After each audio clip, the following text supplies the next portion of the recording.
Hey guys, welcome back to the channel. Now in this video, I'm going to be going through how to grow your email list.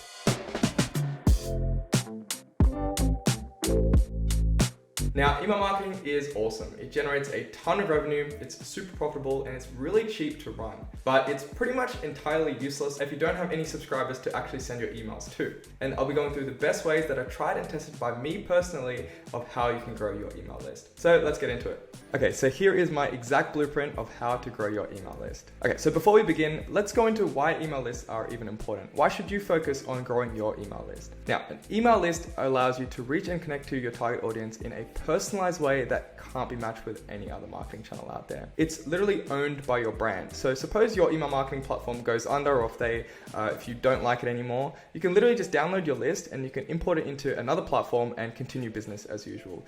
So you're not really reliant on any other third party.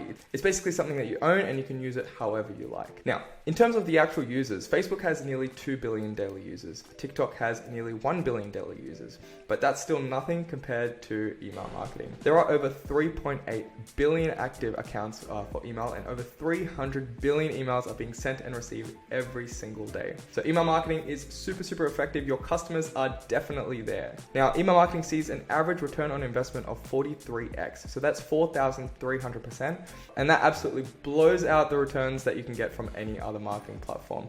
You know, with Facebook and Google ads, even seeing a 10 or 12 or even 15x return on investment is considered a really good campaign. On email, 43% is considered just average. So let's get into how you can actually grow your list. Now, the number one most popular and most effective way is by running a pop-up on your website. So this is a really good example. It's literally just a 15% off your first order, and the customer enters their email address and they hit enter and they're basically on the website. So here is a really good example of a pop-up. They're giving their customers 15% off for new subscribers, and they give them free shipping and returns as well. So the customer just enters their email address and they are a part of the list.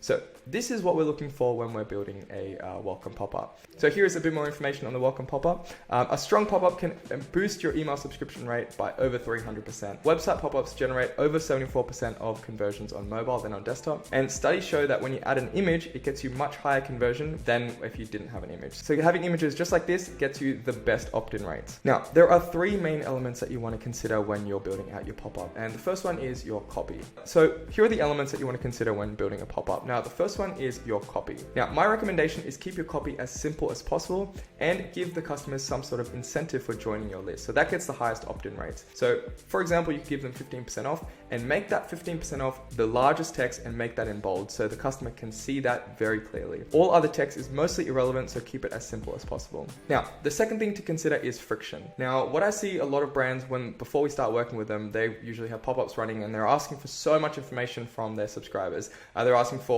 first name, for the date for the birthday, for if they're male or female, and their phone number and email address. And this is the worst way of doing things. You want to keep it as simple as possible. The more steps that the customer has to do, the longer it takes, and the less likely they'll actually end up finishing that pop-up. So the ones that I've seen work the best for my clients is where we just ask them for an email address. So literally just say email address and make the offer as big as possible.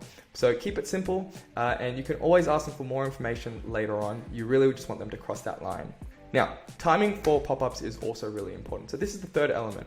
So there are two ways that you can actually run this timing. So the first one is the pop-up can pop up after a time-based delay. So you can say, after 5 seconds of a customer entering your homepage, they'll get served that pop-up. So another one that you can do is scroll-based, and this is a little less intrusive. So this way, the pop-up only gets triggered after a customer scrolls a certain percentage of the website. So you could say only show the pop-up to website visitors after they've at least scrolled through 25% of the homepage. This tends to be way less intrusive. It's really good. Both are really effective. I recommend just doing a split test between the two and see what gets you the highest opt-in rates. So that pretty much wraps up our number one way of getting subscribers, which is welcome pop-ups. So let's go to the second way, and that is an exit intent pop-up form. So this is kind of similar to our welcome pop-up, but the trigger is completely different. So the exit intent gets triggered after a user looks like they're about to close out from your website or close the tab or go to a different window. So studies show that 10 to 15% of lost customers can be recovered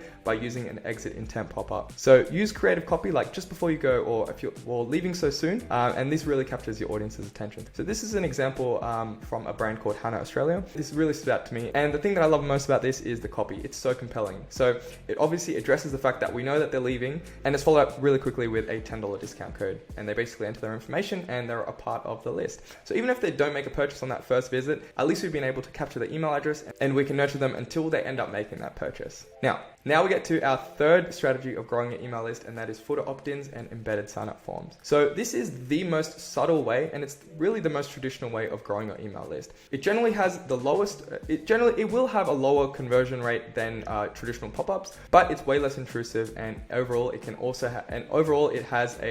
overall this can result in an extremely loyal customer base, which gives you greater conversions from your email campaigns. Okay, so here is a footer opt-in from a brand called Chubbies. It's really, really good if you don't like to be intrusive. So it's literally just in the footer. The customer chooses to go there, and if they scroll down and they want to join the list, they can basically join it. It's not really popping up anything. It's not really going to be flashing anything or anything crazy. It's just sitting there in the bottom, and you'll see that customers still end up joining anyway. And it's just going to be sitting there right in the bottom, and you'll see that customers, subscribers end up joining from there as well. Now, our final way of growing our email list is really exciting. Now, this is the quickest way of getting a large amount of subscribers. Now, it's not something that you want to run constantly, but running this periodically is a really good way to boost your email subscribers really, really quickly from time to time. So every couple months, you can run a giveaway, and it gets you a lot of subscribers. So contests and giveaways are way cheaper to run than traditional paid ads, and it incentivizes immediate action. Okay, so there's two types of giveaways that you can run. The first one is a single product giveaway. So for example, if you're a sunglass brand, you can say that we're giving away 5 sunnies to 5 lucky subscribers that join in the next 7 days. And pretty much what you want to do is you promote it on all your social media, all your pages, and you link it straight to a landing page where customers can subscribe and be in the running to win. And a couple weeks later, you basically announce that winner. The second way of running a giveaway is a product bundle giveaway. So this is similar to the single product, but you're basically just giving away more products to each subscriber. This way you can basically just bundle up 3 to 5 of your best selling products. And in the customer's perspective, it's just a little bit more enticing because there's more to win and there's more on the line. So they're more likely to join that giveaway. So a giveaway that really stood out to me was from a clothing brand called The Iconic, where they basically prompted their audience to share the giveaway with their friends for a chance to actually win. So they held a contest where you and your friend can win a $1,000 gift card each, but to enter, you have to enter your email address, and so does your friend. So this is a really effective way because not only are you collecting emails from one person, but you're actually collecting emails from a second person as well. So this way you're pretty much doubling the amount of entries that you get. So it's really, really effective, and it's a way to really quickly get as many subscribers as possible. So in summary, building a list is the absolute foundation and backbone of any successful email marketing strategy for any e-commerce brand. If your email list isn't constantly growing, then you run the risk of your email marketing efforts basically plateauing, and you're going to find it really difficult to grow. So once you have a consistent and predictable way to build your list day in, day out, your email marketing platform will flourish, and it's going to generate you results like never before. So that pretty much wraps up today's video. If you made it through this far, thank you so much for watching. I really appreciate your time. If you found this video valuable, it would be awesome if you could like this video and subscribe to the channel. It really goes a long way for us. Thank you so much, and I will see you in the next video. See ya.